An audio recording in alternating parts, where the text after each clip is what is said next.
శ్రీమతి ప్రమీల గారు వారి చంద్రశేఖరయ్య స్వామి గారు ఈ దంపతుల యొక్క ఇంటికి నేను రావడం వచ్చాను. మళ్ళీ ఇప్పుడే ఇక్కడికి వస్తున్నా.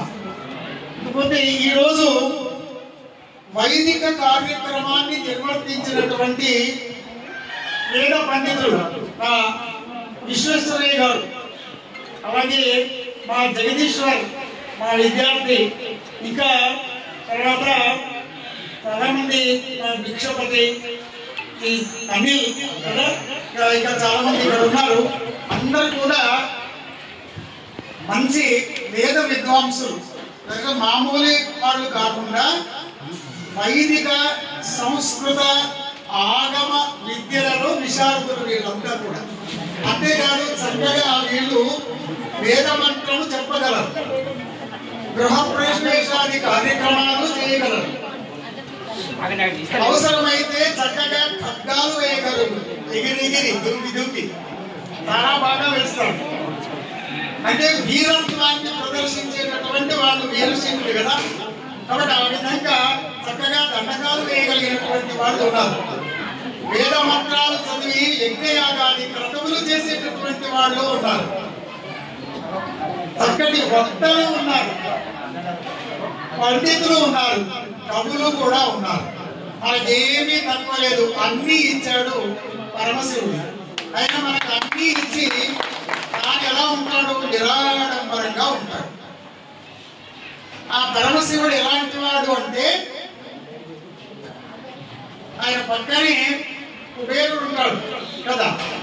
దివిజక్షమారుహ ధేనురఘన భూతి ప్రస్ఫురత్ రత్నసానుభుని బిల్లు నిధిశ్వరుండు సఖుండు అర్ణోరాసి కన్యా విభుండు విశేషకుడింగ నీగనఘనుండును కల్గెనే నలుదూచి విజహార్యుంపవు. అయ్యా పరమశివ, ఆయనకి ఎట్లా, ఆయన చేతిలో బంగారు కొండ ఉంటుంది, మేరు పర్వతం ఆయన ధనుస్సు, ఆయన ఉండేది వెండి కొండ. మరి ఆయన సఖుడు కుబేరుడు, స్నేహితుడు కుబేరుడు, భక్తుడు లక్ష్మీపతి అయినటువంటి శ్రీ మహావిష్ణువు. ఆయన దగ్గర ఏమి లేదు, కానీ చూడటానికి నిరాడంబరంగా ఉంటారు. శివుడి దగ్గర ఏమున్నదయ్యా అని అనుకుంటారు అందరూ, కానీ అందరికీ ఇచ్చేది శివుడే. అందుకని శివుడి మీద భక్తి తొందరగా కుదరదు ఎవరికే కాదు. మనకు కాళ్ళు, కడుపు, చేతులు, ఆభరణాలు ఇవన్నీ ఉండాలి.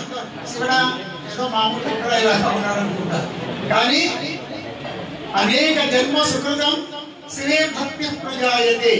ఎన్నో జన్మలలో చేసినటువంటి పుణ్యం ఉంటే తప్ప మనకు శివభక్తి కుదరదు.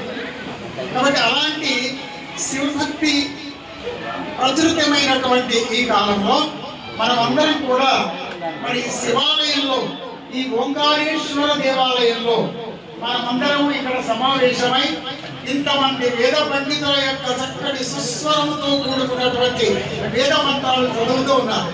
మరి శివుడికి అభిషేకం చేయాలి. అభిషేక ప్రియ శివ అంటారు. శివుడు ఎప్పుడు అభిషేక ప్రియుడు, నమస్కార ప్రియో భాను అంటారు. సూర్యుడికి ఏం చేయాలంటే నమస్కారం చేయాలి. ఎందుకంటే ఆరోగ్యం కావాలి. ఆరోగ్యం భాస్కరాదిచ్చేది, ఐశ్వర్యం ఈశ్వరాదిచ్చేది. కాబట్టి అమ్మవారికి ఏమి కోరిక, ఆమెకు అర్చన ప్రియ దేవి.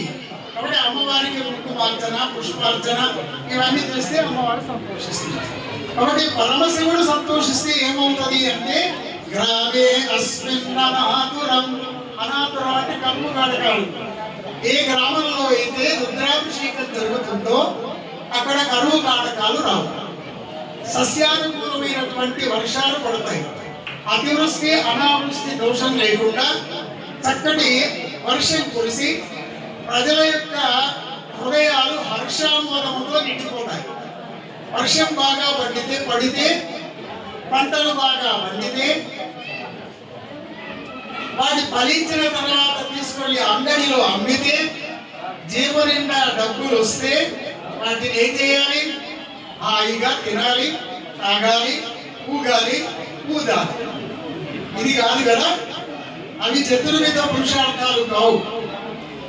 ధర్మ అర్థ కామ మోక్ష అనే చతుర్విధ పురుషార్థాలు మనకి చెప్పారు, అందుకనే వాటిని పురుషార్థాలు అంటారు. అర్థకామాలను ధర్మముతో ముడివేస్తే